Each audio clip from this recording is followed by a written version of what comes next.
ఆదికాండం 1వ అధ్యాయము 6-8 వచనములు.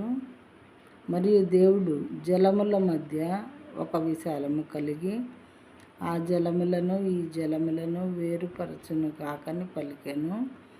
దేవుడు ఆ విశాలమును చేసి విశాలము క్రింది జలములను విశాలము మీది జలములను వేరుపరచగా ఆ ప్రకారమాయెను.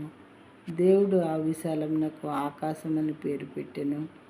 అస్తమయమును ఉదయమును కలుగగా 2వ దినమాయెను. విశాలము కలిగిందనమాట. ఇప్పుడు విశాలము అని అంటే ఆకాశము, మరి భూమికి మధ్యలో విశాలం ఉంది కదా, అది. తర్వాత విశాలానికి దేవుడు ఆకాశం అని పేరు పెట్టినట్లుగా ఇక్కడ వాక్యంలో మనకు కనబడుచున్నది.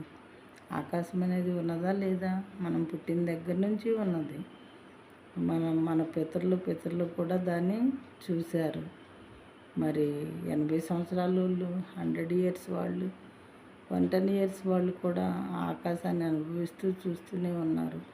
అంటే ఈ ఆకాశాన్ని కలుగు చేసిన దేవుడు ఉన్నాడా లేదా అనుకోవాలి. అప్పుడు మనం ఆకాశాన్ని కలుగు చేసిన వాడే, సమస్త సృష్టిని కలుగు చేసిన వాడే దేవుడు. దేవుడు అంటే సృష్టిని చేసినవాడు. కాబట్టి ఈ వాక్యములను మనం నమ్మవలసి వస్తూ ఉంది.